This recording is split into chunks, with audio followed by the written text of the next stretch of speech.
A man with the ability to read a person's memories via physical touch must solve a string of murders. With the help of a genius profiler, the two try to identify the serial killer.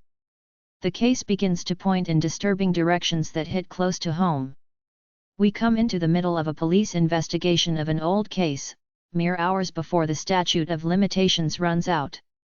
Tensions run high, as the case involves a gang leader who hit a cop with his car during a getaway 10 years ago, and the cop has been in a coma ever since.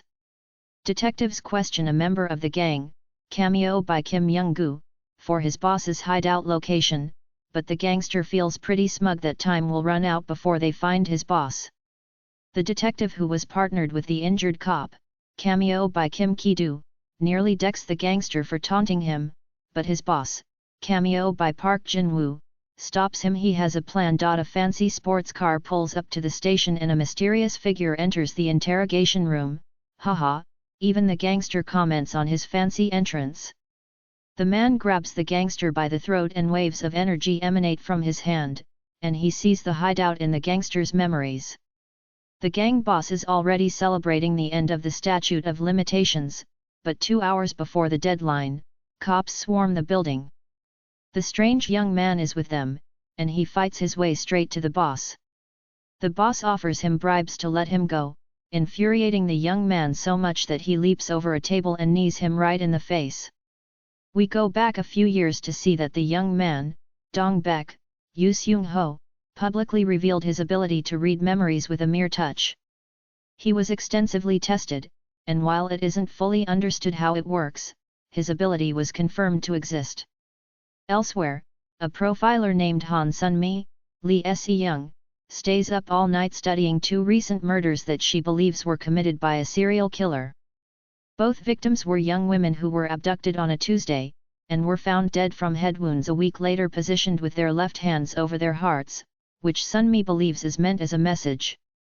At dawn, Sun-mi turns on the television to see the news about Dong Baek's successful capture of the gang boss, though the police department officially declines to say whether he was involved. A rookie reporter, Kong Ji-eun, Jeon Ho-sung, arrives at the station to do an exclusive interview with Dong Baek, and she's met by Dong Baek's partner, Se-hoon, Yoon Ji-an. Together story continues how they solve series of old cases as well as current serial murder cases in the near future. Hope you like this little introduction. Subscribe and watch more videos on our channel. Se-hoon seems proud of his partner's popularity, making sure to show Ji-eun that there's an entire team dedicated to handling Dong Baek's fan mail. What Ji-eun thinks is a week's worth of fan mail is actually just a slow day, lol. But Se-hoon wilts a little when it becomes obvious that Ji-eun is not just a reporter, she's also a Dong Baek fangirl. Dong Baek is preparing for his interview with Ji-eun while one of the station's janitorial staff members tells him all about her daughter's charms. She's convinced they'd make a perfect couple and Dong Baek indulges her.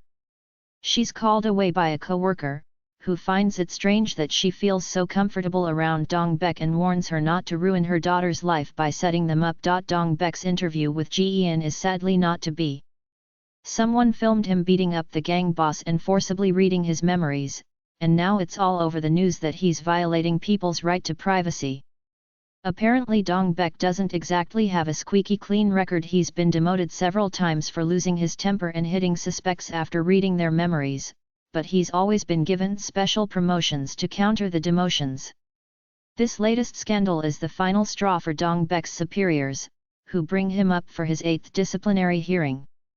Dong Baek whines that being a detective is his life's calling, and department head Lee, Yoo Seung, kindly reduces the recommended 6 months suspension to only 2 months. But he informs Dong Baek that he'll be indicted, and that if he receives a fine of over 3 million won, he'll lose his badge.